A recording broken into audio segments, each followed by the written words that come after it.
Boa noite. Editora faz promoção com 50% de desconto e nós mostramos o que você deve aproveitar. As bestas do Apocalipse são identificadas por canal teológico do YouTuber. Os lançamentos imperdíveis e ainda a volta da coluna Treta do Iago e a homenagem da semana.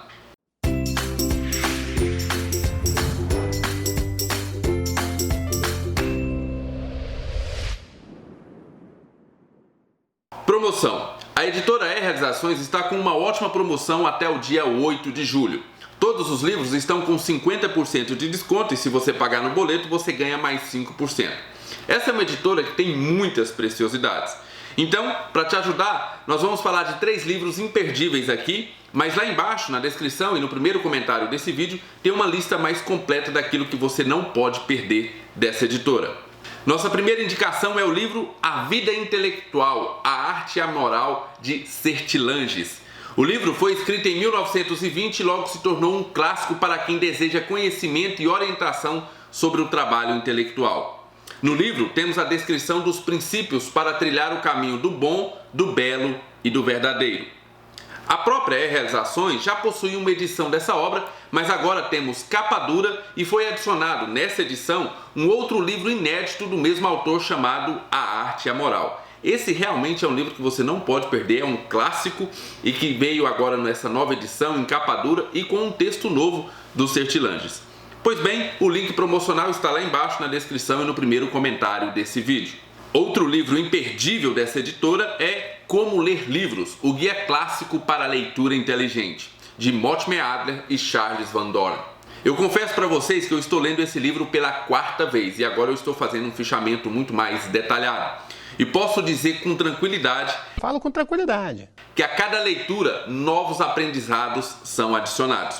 Para você que vive perguntando como reter mais conteúdo das leituras que faz, e mesmo para você que já lê bastante, mas acredita que pode sim melhorar suas técnicas, esse livro é essencial. E olha só, para você que é membro do Concílio Livros e Teologia, nosso primeiro material exclusivo para o Concílio vai ser em cima desse livro, então aguarde aí, logo tem vídeo específico para vocês. Ah, e não se preocupe, a linguagem é fácil e mesmo que você esteja iniciando no mundo da leitura, você consegue aprender facilmente o que está sendo ensinado nesse livro. O link você já sabe onde encontrar. Minha última indicação desta promoção é Beleza, de Roger Scruton. Esse livro eu não só vou recomendar, mas como eu mesmo vou comprar nessa promoção. Trata-se de Roger Scruton e se você não sabe quem é, com certeza você está utilizando a sua internet do modo errado. Neste livro, o filósofo conservador reflete sobre qual o lugar da beleza em nossas vidas. Perguntas como: a beleza é subjetiva? Quais os critérios para julgar uma obra de arte? Existe racionalidade no gosto pessoal? E quais são as relações entre tradição, técnica e gosto quando avaliamos o que é belo ou o que não é?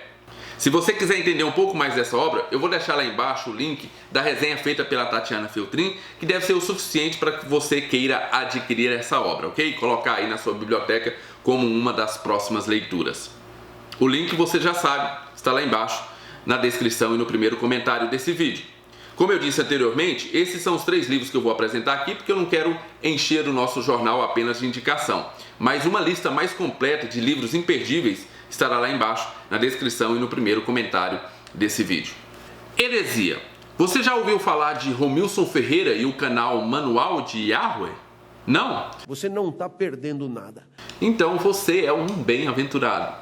Romilson Ferreira é o criador do canal Manual de Yahweh e produz vídeos sobre estudos teológicos, na maioria das vezes sobre escatologia. Como na maioria desses teólogos do Armagedon, temos muita teoria conspiratória, simbologia e numerologia bíblica. Ah, pelo amor de Deus! E principalmente o anúncio de muitas interpretações toscas envolvendo o livro de Daniel e o livro de Apocalipse. Sem contar, é claro, com aquela interpretação de que ao longo do tempo ninguém conseguiu interpretar direito as coisas e que agora somente Romilson Ferreira, com um estudo aprofundado das escrituras, conseguiu identificar cada um dos símbolos bíblicos. Muito bem, mas assim como outras maluquices que denunciamos aqui no Notícias Teológicas, você pode estar se perguntando por que Romilson Ferreira e seu canal Manual de Yahweh merecem uma matéria aqui no nosso jornal. Bem, primeiro, porque essa foi uma indicação do Ricardo Bandeiras, um seguidor nosso lá do Instagram. Inclusive nos siga lá no @livros e teologia. Segundo, porque as maluquices de Romilson Ferreira e seu manual de Yahweh possuem mais de 300 mil inscritos. Os seus vídeos têm uma média de 25 a 40 mil visualizações e alguns vídeos dele chegam a ter mais de 200 mil visualizações. Então não é alguém que está falando coisas toscas e ninguém está vendo e ouvindo. Tem muita gente levando Romilson Ferreira a sério. E vejam só, eu poderia passar muito tempo aqui falando das loucas profecias de Romilson, mas ao contrário de mim, que tive que assistir vários vídeos para selecionar aquilo que eu ia colocar nessa reportagem, vocês vão sofrer apenas com 2 vídeos selecionados que exemplifica as loucas profecias de Romilson. Se encaminhar, curiosamente, o nome dessa epidemia se chama corona, que tem como significado coroa, e sabemos que em Apocalipse capítulo 6, verso 2 diz que foi dada uma coroa para o anticristo, o cavaleiro branco, e que ele saiu para vencer.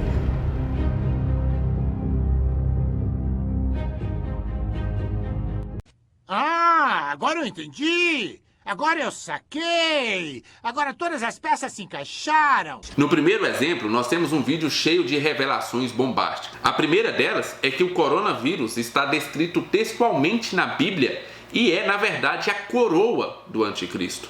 Olha só, eu já vi e ouvi muita bizarrice profética, mas vincular o aspecto do vírus a um texto bíblico tá de parabéns. Bateu uma salva de palma aqui pro profissional.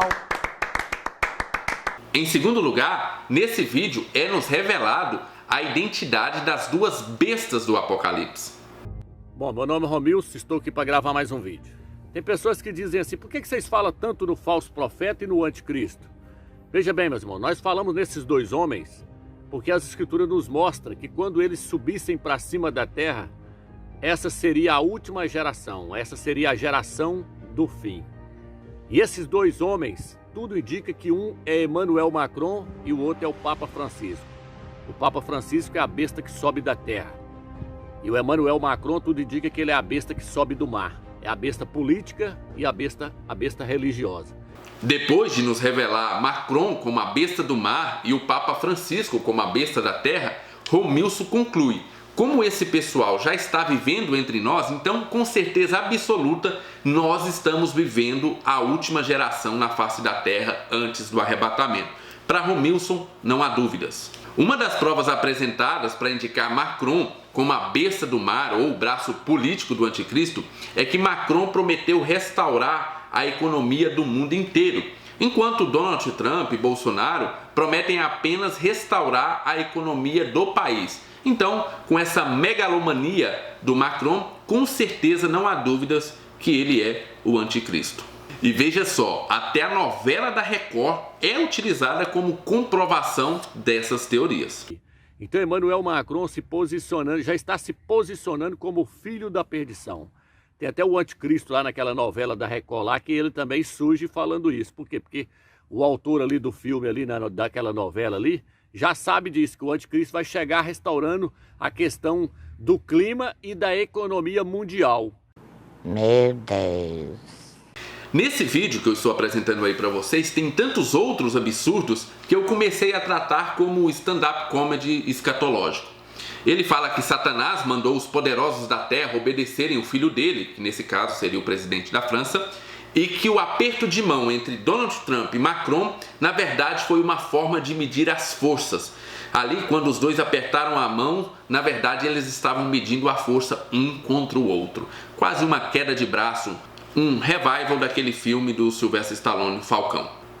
No segundo vídeo, a brincadeira escatológica leva em consideração até aspectos de astrologia, para nos informar a data que acontecerá o arrebatamento. Segundo Romilson Ferreira, precisamos entender biblicamente 2 datas importantes: 14 de maio de 1948 e 14 de maio de 2017. E mais, ele diz que em 23 de setembro de 2017 houve o alinhamento completo dos planetas, o que comprova o cumprimento de Apocalipse 12. e ele até coloca lá um mapa astral para comprovar esse alinhamento completo dos planetas. Depois de nos informar que em 1948 Israel foi novamente reconhecida como nação e este seria o desabrochar da figueira, somos levados a uma aula de matemática e eu quero que vocês prestem bastante atenção na grande revelação matemática que 73 mais 7 é igual a 80. Se Israel voltou no ano de 1948, mais 70 anos, isso ia dar em 2018. Só que o salmista disse que a geração é de 70 a 80 anos. Então veja bem agora. Então nós vamos pegar agora o limite da geração para que aconteça o arrebatamento, né? Que tudo indica que vai acontecer o arrebatamento. Veja bem, hoje Israel está com 71 anos. Israel está com 71 anos, está aqui, ó. Né? No ano de 2021, 14 de maio de 2021, Israel vai estar com 73 anos. Israel vai estar com 73 anos. No ano de 2021, 14 de maio de 2021, Israel vai estar com 73 anos. Só que tem a tribulação, 7 anos. Então são 73 mais 7. É igual a 80 anos. Então veja bem, 73 mais 7 são igual a 80 anos. Aí sim, aí nós estamos dentro dos Salmos 90, versículo 10. O salmista Davi diz, não passará essa geração. Ele diz, uma geração é de 70 a 80 anos. O Mashiach disse, não passará essa geração. Então, 73 anos Israel vai completar dia 21, 14 de maio de 2021. Ele completa 73 anos. Mais 7 tribulação. Eu não estou suportando mais. Eu estou no limite, Brasil. Eu não tenho vergonha de falar isso. O vídeo continua com uma série de maluquices que incluem até um episódio dos Simpsons e profecias de Nostradamus como prova que Emmanuel Macron é o anticristo. Ele está misturando as religiões aí. Hoje. Nos vídeos que eu lancei, eu mostrei os vídeos falando que Emmanuel Macron ia ganhar a eleição, ele ia se tornar presidente da França. Eu fui o primeiro a falar sobre ele no YouTube, porque ele não era o favorito era Marine Le Pen. Eu disse que ele ia ganhar a eleição na França porque ele tinha tudo para ser o anticristo, filho da perdição, e ele ganhou a eleição na França. Então hoje ele já é um líder político conhecido em toda a terra. Diz que ele é o homem com menos de 40 anos, conhecido em toda a terra. Hoje ele já tem mais de 40 anos, mas saiu uma revista falando isso. Então veja bem, ele é um líder político. Tem até aquele desenho do Simpsons, que gosta de trazer, prever muitas coisas que vão acontecer. Aquele desenho tem um episódio dele que ele diz assim que as coisas só vão acontecer depois que o anticristo se tornasse presidente. Bem ao lado da Ruth Buzzy. Em 1555, o profeta Nostradamus fez uma aterrorizante série de previsões, todas as quais já aconteceram. Mas o último quarteto de Nostradamus continua mais uma profecia que ainda se cumprirá. Logo após o anticristo se tornar presidente. E vejam só, esse último vídeo que eu mostrei do Romilson Ferreira tem mais de 100 mil visualizações. E se você ler os comentários lá embaixo, perceberá que muita gente levam essas profecias e essas interpretações a sério. Talvez até alguém aí da sua igreja. Então, não é alguém que realmente está falando coisas toscas e que ninguém está prestando atenção. Tem sim muita gente acreditando nas loucuras de Romilson Ferreira e o manual de Hauer. Os vídeos completos dessa reportagem estão lá embaixo na descrição e no primeiro comentário desse vídeo. Lançamento. Nos lançamentos dessa semana, eu vou começar com um livro que eu não sei se realmente é um lançamento ou se passou totalmente desapercebido pelo Notícias Teológicas. Mas como seria um livro que eu jamais deixaria passar desapercebido por aqui, então está aqui a minha apresentação desse livro. Na Estrada com Agostinho, uma espiritualidade do mundo real para corações inquietos, do James K.A. Smith, da Thomas Nelson Brasil. Se você não sabe quem é esse autor, ele é o autor daquele livro da editora Vida Nova, muito bom, Você é Aquilo que Ama. E tem outros livros também pela editora Vida Nova. Neste livro, James K.A. Smith produziu um livro carregado de leveza e energia própria, de conversas entre amigos. Não se trata de um livro sobre Agostinho, mas de certa forma é um livro que Agostinho escreveu sobre nós. Agostinho passou a vida buscando um lar para a sua alma. Nessa trajetória, passou a conhecer como ninguém a natureza humana com seus medos e desejos, frustrações e esperança. Agostinho fez as perguntas que todos querem fazer e conheceu o sucesso e a frustração que vem com a caminhada. Bem, esse é um livro do James K. Smith falando sobre Agostinho. É simplesmente imperdível. O lugar que eu encontrei esse livro mais barato foi nas livrarias Família Cristã. O link vai estar lá embaixo, na descrição e no primeiro comentário desse vídeo. O outro lançamento que eu trago aqui para vocês tem tudo a ver com o Notícias Teológicas. O livro é Terra Plana, Galileu na Prisão e Outros Mitos sobre Ciência e Religião, do Ronald Numbers, da coleção Fé, Ciência e Cultura da Thomas Nelson Brasil também. Esse é mais um livro em parceria com a Associação Brasileira de Cristãos na Ciência. São 25 capítulos elaborados para demonstrar que religião e ciência não vivem em uma guerra interminável. Uma coisa que pode ajudar nessa relação entre ciência e religião é deixarmos os mitos para trás e olharmos para a história como ela realmente se apresenta. Será que a igreja medieval acreditava realmente que a Terra era plana? A igreja medieval eu não sei, mas muita gente hoje acredita. Galileu foi torturado pela Inquisição? Einstein acreditava mesmo em Deus? A teoria da evolução acabou completamente depois do projeto da teologia natural? Essas e outras perguntas são respondidas nessa obra de 336 páginas e com o lançamento previsto para 28 de julho. O link lá embaixo na descrição e no primeiro comentário. Treta do Iago. Na coluna Treta do Iago deste domingo, vamos apenas atualizar uma treta anterior que renderá ainda muitas notícias aqui no Notícias Teológicas. Se você não viu as outras edições do Notícias Teológicas, seria bom para que você entendesse a treta que rola entre o pastor Iago Martins e a Igreja Adventista do Sétimo Dia. De maneira muito resumida, ao responder algumas perguntas lá no Instagram, o pastor Iago disse que não ouvia música dos Arrais, nem música do Leonardo Gonçalves, porque apesar de serem legalzinhas, eram músicas de hereges. Depois de uma pequena discussão lá no Twitter entre Iago Martins e os Arrais, com direito a réplica e tréplica, o assunto parece ter se esfriado. Entretanto, um capítulo dessa história ficou para trás e eu faço a correção agora. O pastor Leandro Quadros fez um vídeo de 18 minutos para responder à acusação do pastor Iago Martins de que a Igreja Adventista era herética porque ela aceitava como profecia inspirativa os textos de Ellen White, assim como os Mormons fazem com os textos lá de Joseph Smith.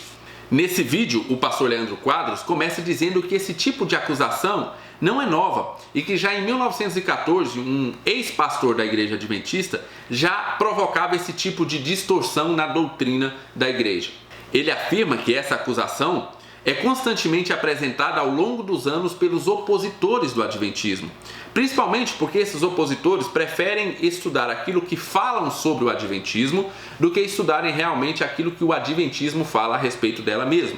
No vídeo, há ainda a afirmação de que a Igreja Adventista já respondeu este argumento e, segundo o pastor Leandro Quadros, esclareceu satisfatoriamente essa acusação que ele chamou de distorção. É exatamente por não conferir a fonte primária que os críticos ao longo de anos e décadas repetem a mesma coisa, sendo que os adventistas já proveram respostas suficientes a respeito do assunto.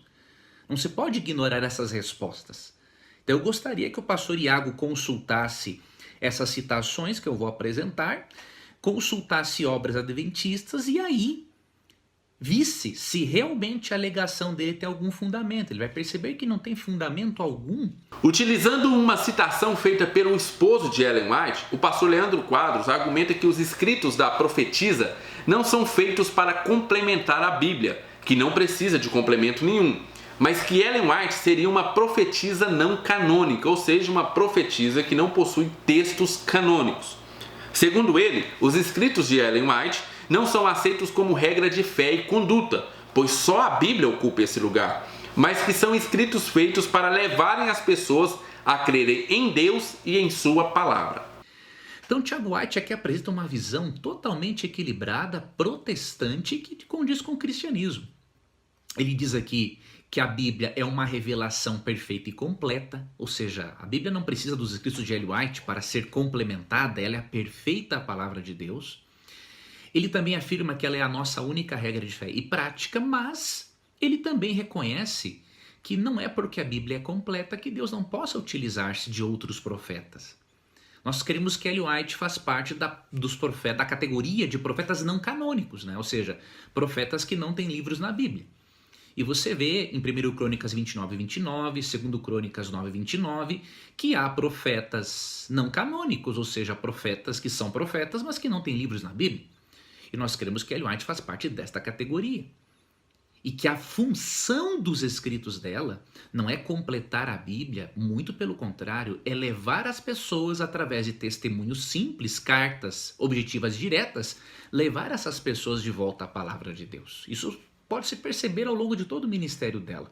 Mais adiante, o pastor comenta que os adventistas acreditam que em nível de inspiração, Ellen White possui a mesma inspiração que os profetas canônicos, pois não existiria profetas mais ou menos inspirados.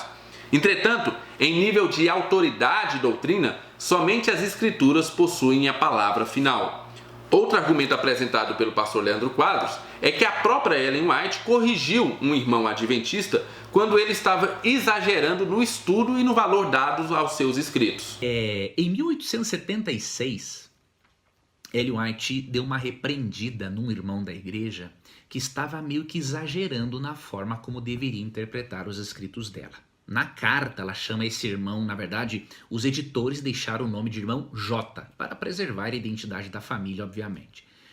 Ela disse o seguinte: o irmão J confundiria a mente, fazendo parecer que a luz que Deus tem dado mediante os testemunhos, ou seja, os escritos dela, é um acréscimo à palavra de Deus. Mas nisso apresenta a questão sobre uma falsa luz. A palavra de Deus é suficiente para iluminar o espírito mais obscurecido e pode ser compreendida por todo aquele que sinceramente deseja entendê-la. A palavra de Deus tem abundância de princípios gerais para a formação de corretos hábitos de vida e os testemunhos, gerais e pessoais, têm sido planejados para chamar a atenção de modo mais especial para esses princípios. Então, nessa declaração, ela corrige um irmão da igreja que tinha a tendência a colocar os escritos dela num nível em que eles não estavam. O vídeo termina com o pastor dizendo que não há nenhuma semelhança entre os escritos de Ellen White para o Adventismo e os escritos de Joseph Smith para os Mormons. Os textos de Ellen White possuem o objetivo de levar as pessoas a Deus e a sua palavra, enquanto que os escritos de Joseph Smith possuem um caráter de segundo evangelho para os Mormons. Veja bem, pessoal, eu já tenho uma opinião formada a respeito desse assunto. Eu não vou expor a minha opinião aqui, porque aqui é de notícias teológicas. Mas logo aí mais pra frente deve sair um vídeo lá no canal, um vídeo regular, explicando a minha posição a respeito do Adventismo, ok?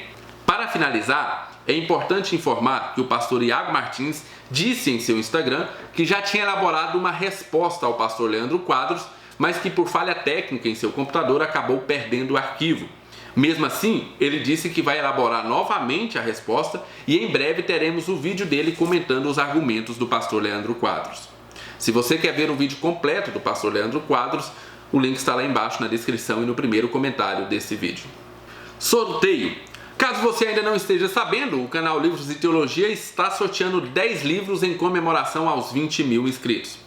Para participar, você precisa ver o Notícias Teológicas do domingo passado, a edição de número 5, que lá eu explico quais são os livros que eu vou sortear e como você faz para participar. Mas corra, porque as inscrições podem ser feitas somente até o dia 3 de julho e o resultado será divulgado no Notícias Teológicas do dia 5 de julho. Homenagem. A Igreja Assembleia de Deus completou no dia 18 de junho 109 anos de existência aqui no Brasil.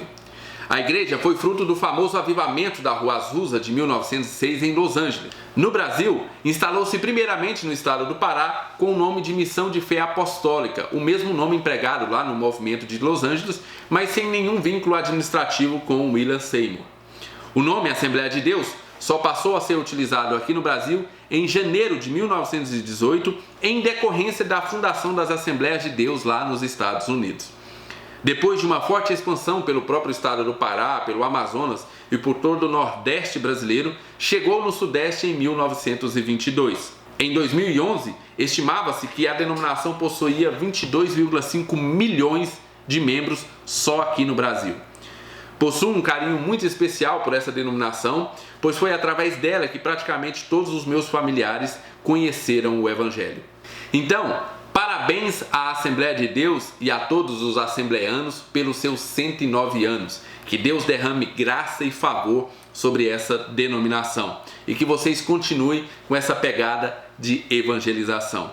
Muito, muito obrigado. O Notícias Teológicas fica por aqui. Boa noite.